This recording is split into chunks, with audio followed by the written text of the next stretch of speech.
ต้องบิลีฟว่าตัวเองสวยมากบิลีฟว่าตัวเองสวยมากและน่ารักและน่าเอ็นดูนี่วีเวลามันไปอ่ะมันจะมีท่าเต้นท่าหนึ่งทำให้ดูหน่อยตอนนี้นะเดี๋ยวกูเปิดเพลงเลยท่าทีวี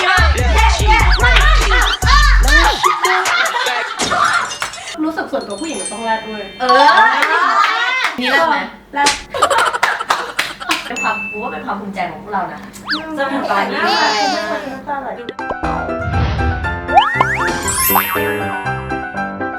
และตอนนี้ไม่ตอบกันแล้วก็ลงไปโอเคตอนนี้เราก็โอ๊ยกูเติมให้นี่คือรายการใหม่ของเราชื่อว่ารายการยังไงไหนเล่าคืออย่างนี้เราทำรายการกับผู้ชายไปเยอะแล้วเราจะต้องทำรายการกับผู้หญิงบ้างแล้วก็แกงซีอยู่นะแล้วก็มีเพื่อนผู้หญิงไม่แล้วก็ผู้ชายแล้วก็ด้วยเราจะมาเมาส์แซ่บกับสาวๆกันค่ะแซ่บยังไงแซ่บยังไงก็จะมาพูดเกี่ยวกับเรื่องแบบชีวิตที่ผ่านมาเกี่ยวกับเรื่องความรักเรื่องผู้ชายเราก็มาพูดกันในฐานะที่เพื่อนกันคุยกันใช่หรือว่าเขาแบบได้แฟนมาได้ยังไงเขาไปต้อแบบไหนถึงได้ผู้ชายคนนั้นที่เขาชอบมาผู้ชายทำเสียใจที่สุดทำยังไงแล้วเรา move on มาได้ยังไงแลกไหมบอกมาแลกแหละคนนี้ไอ้แขกรับเชิญวันนี้ถามว่าแลกไหมแขกของเราวันนี้เนี่ยก็คือซีกับเรามากต้องเพิ่งไปบุญมันมาไปกันรอบใช่จริงๆถ้ามันว่างอ่ะมันก็จะอยู่บนรถของเราเหมือนกันจริงบอกแค่นี้เลยก็คือสิ่งเสมอกันหมดคือจริงๆมีคอมเมนต์ถามมาเยอะมากว่าทำไมไม่เอาคนนี้มาอยู่ในรายการด้วยวันนี้เดี๋ยวมาถามมันให้มันตอบว่าทำไมยินดีต้อนรับคุณเวลาเทียเล่นกล้องหน่อยเล่นกล้องหน่อยสวัสดีค่ะวิโอเลตวาเทียแป๊บนึงเมื่อกี้บอกให้คุมผ้าไว้ใช่ไหมแล้วมึงก็ขยับผ้าก็ดึงแล้วก็แบบหันหน้าก่อนหรอกลัวคนไม่เซอร์ไพรส์เดี๋ยวไม่เซอร์ไพรส์แต่คนรู้อยู่แล้วคือเอางี้มีคนด่าพวกคุณนะกูเขียนว่าแบบไม่คิดถึงใจพี่วีเขาบ้างหรอคะเขานั่งอยู่ข้างหลังไม่ถามความเห็นเขาเลยเสียใจแทนพี่วีถามพี่วีว่ามันรู้สึกอะไรไหมก่อนอื่นเลยอ่ะกูงานยุ่งอีพีก็ไม่ได้ร้องเพลงหนังก็ต้องเล่นซีรีส์ก็ต้องเล่นแล้วก็ถามว่าเสียใจไหมไม่เลยทำเลยเพื่อนมีเงินดีเลี้ยงฉันด้วยไม่อยากอยู่ในรายการเลยไม่อยากอยู่ไม่เสียใจเลยพร้อมสนับสนุนและพร้อมซัพพอร์ตค่ะอันนี้ก็คือว่าถ้าวีว่างเราไปทำวอล์กกันวีก็มาแจมแล้วเพราะว่าเราสนิทกันไงเข้าเรื่องเธอว่าเธอเป็นคนเรียบร้อยไหมพูดไปดิตัวตนของวิโอเลตวอเทียงคนอื่นเขาจะมองว่าเธอสวยสง่าผ่าเผยมองตัวมึงเป็นคนยังไงมึงพูดความจริงหนูรู้สึกเป็นคนอ้อล้อยังไงคือรู้สึกว่าเป็นคนหนึ่งไม่ได้เป็นคนเรียบร้อยเลยแต่ก็ไม่ได้เป็นคนที่แบบว่าซ่าจนแบบเกินไปอ่ะหรอซ่าแหละ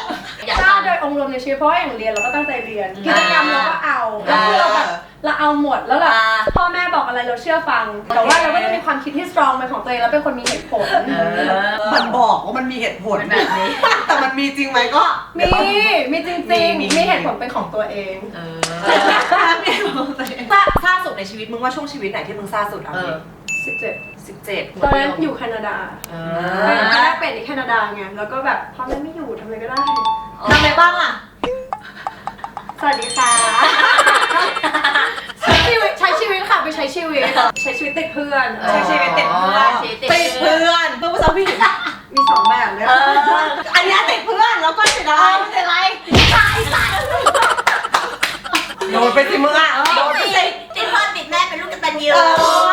ต่อมามึงฝันไหมว่าวันนี้มึงจะเป็นนักร้องตอนโตกูอยากรู้เคยดูแบบDVD คอนเสิร์ตกับแม่แล้วก็นั่งดูแล้วก็รู้สึกว่าแม่เชื่อป่ะน้องหนูทำได้ชอบความมั่นใจของมันมากไอวีเป็นคนมั่นใจจริงๆพอเราเชื่อว่าเราทำได้มากๆงั้นอ่ะสิ่งที่เราทำมันก็จะพาเราไปสู่จุดนั้นไงถูกจริงแล้ววันนี้จากที่อ้อล้อเก่งเนี่ยทุกวันนี้เป็นยังไงบ้างก็ดีมีสติตอนนี้มีสติมันดูมีสตินะใช่ช่วงมหาลัยไม่ค่อยมีสติก็จะแบบข้างรักของจริงช่วงมหาลัยเนี่ยถ้าวีแล้วแหละมีแฟนนิสัยไม่ดีเนี่ยเพื่อนก็จะด่าเก่งมากมึงฟังเลิกวีแล้วบอกโอเคมึง3 วันตอนมากลับไปคบกันเหมือนเดิมในตอนนู้นอาจจะเป็นแบบใช้ใจนำหัวใช้ใจนำใช้ความรู้สึกอย่างเดียวใครเตือนอะไรฟังนะไม่ใช่ไม่ฟังแต่ทำได้ไม่ได้อีกเรื่องนึงว่ารู้สึกว่าชีวิตฉันต้องตัดสินใจเองอยู่ประมาณนึงก็เลยแบบจะโง่ก็โง่ให้สุดเจอที่แบบตัวที่พีคที่สุดของชีวิตที่รู้สึกว่าแบบกูมาทำอะไรตรงนี้เนี่ยก็พลิกชอบคนดีเลยแล้วจากนั้นมีสติทันทีเลยแล้วคือแบบตลกมากเลยเพราะว่าแบบเหมือน เฮ้ยอยู่ มากเลย พอมีบอกว่าตลกมากเลยไหนก่อนไหนตลกยังไง ที่กูจะลืมแล้วนะกูจะพูดอะไร อ่ะ มันเคยมีแบบคอมเมนต์ที่พูดประมาณว่าแบบเนี่ยเลือกคบคนแบบเนี้ยแสดงว่าต้องแบบพอๆกันซึ่งแบบเราไม่รู้ว่าเรา21เองเราแบบ ถ้าเราไม่ได้เรียนรู้เราก็ไม่มีอยู่ทุกวันนี้นะทุกวันนี้ที่แบบโตเป็นผู้ใหญ่คิดได้แล้วทุกอย่าง ใช่แล้วค่ะ ไหนๆเขาเรื่องผู้ชายแล้วมีสเปคปะ เคยมี ตอนนี้เคย แต่ก่อนเคยนี่ยังไง ชอบฝรั่ง ชอบฝรั่ง หรอคือหน้าต้องฝรั่งหรอ คือชอบจริงๆชอบแบบเป็นฝรั่ง ฝรั่งไปเลย แล้วคือรู้สึกนิสัยไม่ชอบคนเยอะไม่ชอบคนแบบว่าเฮ้ยห้ามแต่งตัวแบบนี้ห้ามนู่นห้ามนี่แบบอะไรอย่างเงี้ยจนรู้สึก จบ อ่ะ แล้วทุกวันนี้ที่ได้มาตรงสเปคไหม จริงๆมานั่งคิดก็ตรงอยู่นะ สมมติตอนเราซ่าๆสมัยมหาลัยเวลาไปเที่ยวผับ ค่ะ แล้วเราเจอผู้ชายคนหนึ่งเราชอบมากเราอยากได้เขา ทำไง เราอย่าแอปนะกูพูดมาเพราะว่าเราพูดจริงอ่ะกูพูดเอง ไม่ได้สายตา ที่นี่คือได้รู้จักได้คุยได้ ได้คุย ก็ไปชนแก้วไม่ได้แหละ มึงไปชนเลยเหรอ ก็จริงๆ มันเป็นบวกแล้ว ถ้าไม่รู้จักเลยอ่ะจะไม่ยุ่ง แต่ถ้ากับเป็นเพื่อนของเพื่อนอะไรอย่างเงี้ยจะแบบชวนคุยได้ไง เพื่อนของเพื่อนสมมติเพื่อนของเพื่อน แล้วเนี้ยคนนี้ไม่บอกพี่แบงค์อะ อะไรเงี้ยแบบว่าชื่ออะไรนะคะขอโทษค่ะ ทำไม่ดี ไม่ได้ยินเลยมากระซิบใกล้ๆที่มาใกล้หน่อย คือจริงต้องบิลีฟว่าตัวเองสวยมากบิลีฟว่าตัวเองสวยมากและน่ารักและน่าเอ็นดูคือหลักๆแล้วมันเป็นฟิลแบบแค่แผ่มวลอะ แผ่มวลคืออะไรบางคนไม่เก็ต ใช่ใช่ มวลคือพลังงานออร่าบางอย่างที่ออกไปว่าแบบชอบนะแล้วฉันสนใจนะเป็นฟิลแบบนั้นแล้วถ้าเกิดเขาสนใจเขาก็จะแบบสบตาเราบ่อยหรืออะไรอย่างงี้หรือแบบ เขาก็จะแผ่มวลคืน แล้วเราก็จะสัมผัสได้ถึงมวลว่ามันมีเทนชั่นตึงๆนะ อะไรอย่างงี้ แล้วมีสเต็ปมาสเต็ปต่อไป หลังจากการที่ถามชื่ออะ นี่มีเวลามันไปอ่ะมันจะมีท่าเต้นท่าหนึ่ง ใช่เลยยังไงเดเซอร์ ลงพื้นแล้วเอา กู ตัว จะทำให้ดูหน่อย ตอนนี้นะ เดี๋ยวกูเปิดเพลงเลย สมมตินี่มีเป็นแก๊งเพื่อนแก๊งเพื่อนแต่คนนั้นเป็นผู้ชายชอบคือผู้ชายที่เราชอบอันนี้มีว่า อันนี้ต้องทำกับผู้ชายบางทีหันมาทำแบบกู ใช่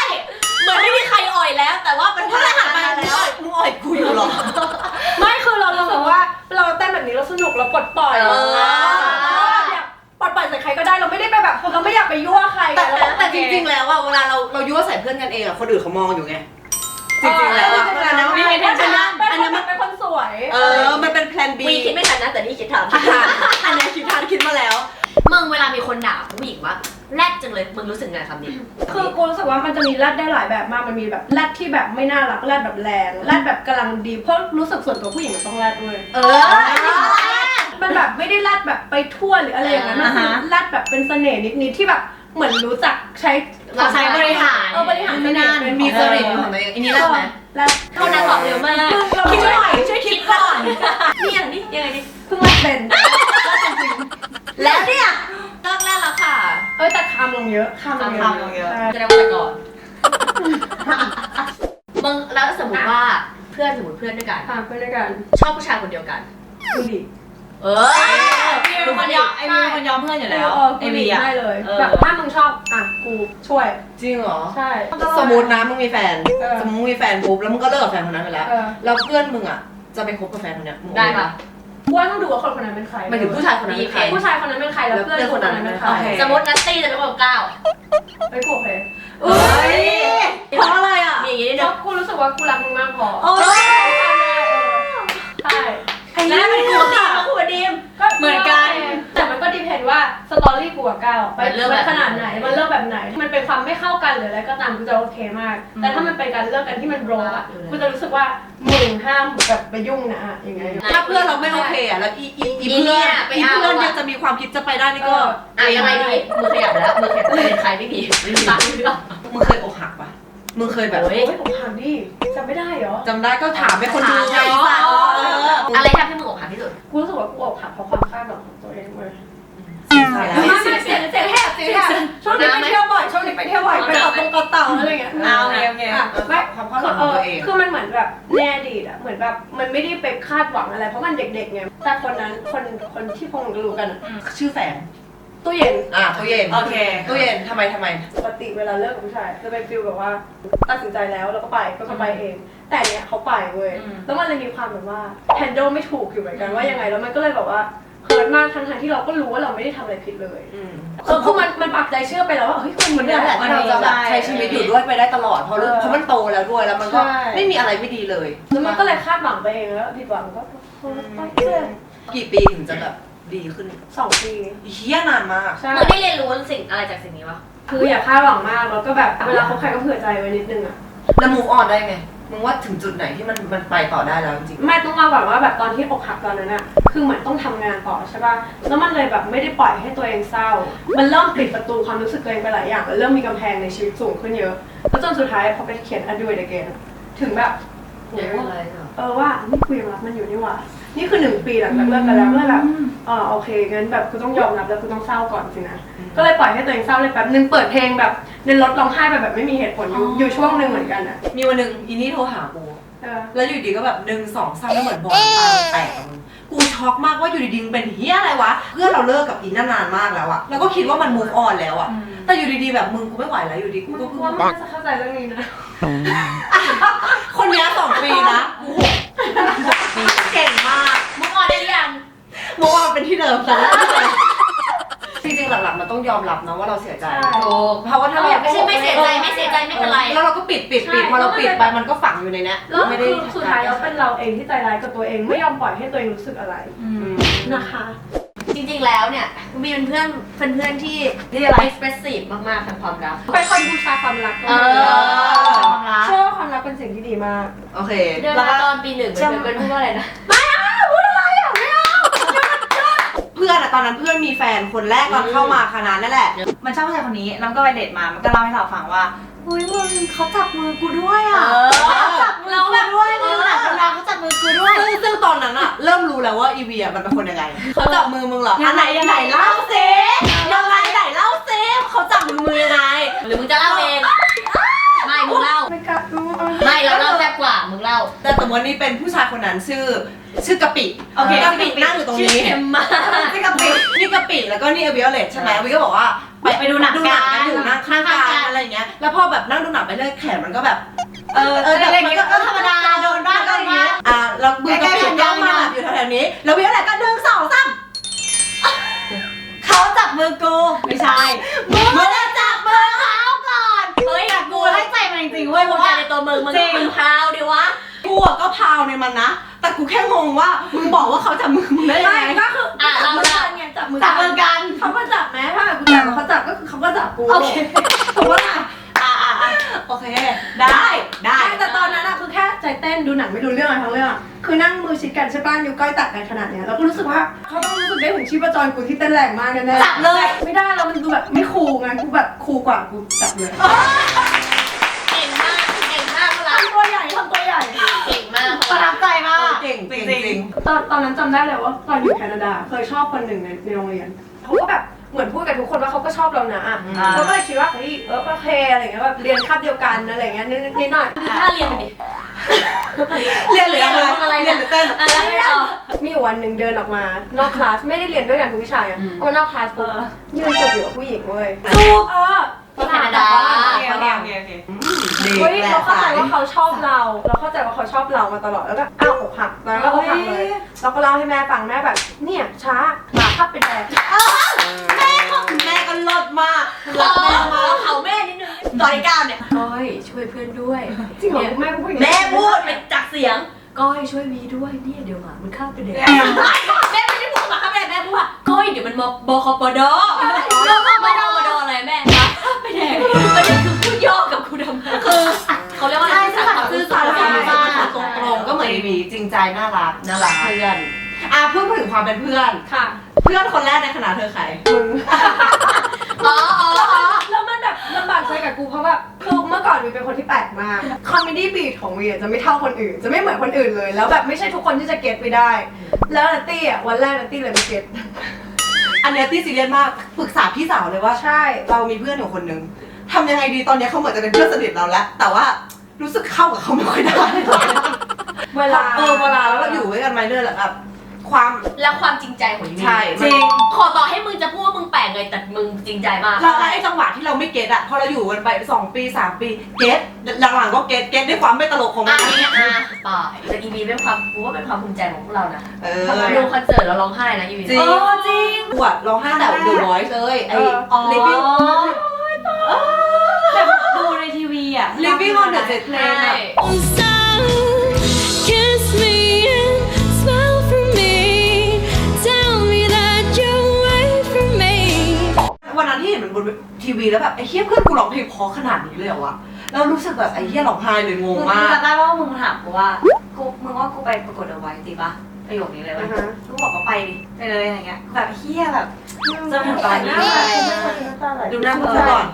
แต่พวกของพวกมึงไปงานอะไรของกูคือล่าสุดของมันกูไม่เคยมาเทนใช่ไหมดูบิ๊กมาเทนแล้วกูก็ยืนแต่พวกนี้เหมือนร้องไปแล้ว ร้องไปแล้วก่อนนะพี่เห็นก่อนนะ เห็นมีหลายรอบ ใช่กูไม่เคยไปบิ๊กมาเทนร้อง มึงไม่ใส่ใจเพื่อนเหรอก้อย คือกูไม่เคยไปคอนเสิร์ต คื เล อย เรื่องของเราว่าแบบเหมือนมองมันเห็นบนเวทีอะแล้วมองกลับไปอะมองข้างหลังพวกเราเป็นแบบคนแบบเป็น รักมันเยอะ เป็น มาก น้ำตาไหลเลยมากอะแล้วคือแบบ ทุกปีบิ๊กเมลเทนอ่ะพวกเนี้ยไปเชียร์หมดเลย แล้วก็แบบไปยืนอยู่หน้าเวที แบบแทรกไปให้เห็นว่าอินเนอร์ว่า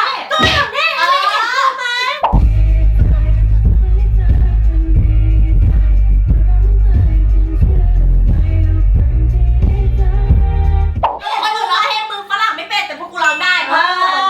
1 2 3 Let's just drive out of town Let's ride away ได้กูร้องกันอยู่นั่นแหละโยกแรงแล้วเรื่องงานอะอนาคตอยากทำอะไรอีกไหม อยากจะไปถึงตรงไหน หรือว่าก็ไปละ ก็รู้สึกว่าไม่รู้ว่าจะไปถึงไหมก็เลยไม่กล้าพูดออกไปจนกว่ามันจะเกิดขึ้นสิ โอเค พยายามทำให้ดีที่สุดทำอัลบั้มไปเรื่อยๆว่าแบบมีหลายๆอัลบั้มมีคอนเสิร์ตของตัวเองอะไรเงี้ย โอเค ไปด้วยนะไปด้วย ไป นะ ดิ บัตรฟรีนะ รู้อยู่แล้ว อ่ะงั้นฝากสุดท้ายสมมติมีเด็กที่แม่งชอบร้องเพลง ชอบร้องเพลง แต่ก็แบบเด็กหนูจะไปได้ไหมคะได้ไม่ได้ยังไงดิมึงให้กำ ห ลั นู งใจ จะ พวก ตาม เราหน่ ฝั อย น สิ หนูจะตามฝันเหมือนพี่ได้ อยากเป็นวิโอเลตวอเทียยังไงดิ ก็บอกว่าก็ทำตามที่ต้องการเลยทำตามฝันเลยคือ ไม่มีใครหยุดเราได้ เราต้องทำของเราไปเองเรื่อยๆแล้วถ้าเกิดแม่งไม่ง่ายอยู่แล้วเว้ยมันต้องพยายามอยู่แล้ว ถ้าเกิดว่ามันได้มาง่ายๆใครๆก็ได้ไปหมดแล้วเพราะฉะนั้นต้องแบบเชื่อมั่นแล้วใจต้องนิ่งพอที่จะทำในสิ่งที่ตัวเองเชื่อในขณะที่คนอื่นไม่มีใครเชื่อเลย วิโอเลตวอเทียวิโอเลตวอเทียอ่ะฝากอยากฟังอะไรฝากแล้วอีก ฝากผลงาน อัลบั้มนะคะ Glitter and Smoke ปล่อยแล้ว ซื้อที่ไหนได้อะ ซื้อได้ตามสตรีมมิ่งแพลตฟอร์มพวก iTunes อะไรอย่างเงี้ยแต่ว่า CD อ่ะเปิดพรีออเดอร์แล้วปิดไปแล้ว อ๋อ ก็อาจจะต้องรอดูว่ารอบหน้าจะเปิดใหม่เมื่อไหร่ ไม่มีของกูอะ มีกูจะกันมา เก่ง ให้ มากเก่งมาก บอกแล้วของปีพวกนี้จะต้องมีให้ตลอดเดี๋ยวมันเลิกครบ ไม่เลิก มาแล้ว ไปละ ไปแล้ว ขอบคุณวิเลตวอเทียมาก ขอบคุณ สำห เว รับ ลา ขอบคุณค่ะ ขอบคุณค่ะร่วมรายการ ขอบคุณมากนะคะ ขอบคุณเพื่อนๆนะคะที่ช่วยมาไม่น้อยใจแล้วค่ะตอนนี้ มึงอย่าเดี๋ยวเขาใจ ไม่ ผิ เค ด ยน้อยใจเลยอย่างนี้ที่โดนใจอีก ไม่น้อยใจทุกคนรักกันแล้วทุกคนไม่มีปัญหาเพราะฉะนั้นแบบเราไม่เกลียดกันเรารักกันมากได้ค่ะฝากติดตามรายการใหม่พวกนี้นะคะ ไม่ได้บ้าผู้ชายอย่างเดียว กับผู้หญิงที่มีสาระก็มีกับรายการ ยังไงไหนเล่าบ๊ายบายเจอกันอย่าลืม subscribe กดกระดิ่ง แล้วไปซับสไครต์ไม่อะไรวะเทียนด้วยนะ โอเคค่ะเดี๋ยวขึ้นช่องให้นะคะ ใช่ สะกดถูก ได้จ้ะ แล้วก็ไปกดไลค์เพจ Facebook ด้วยนะคะ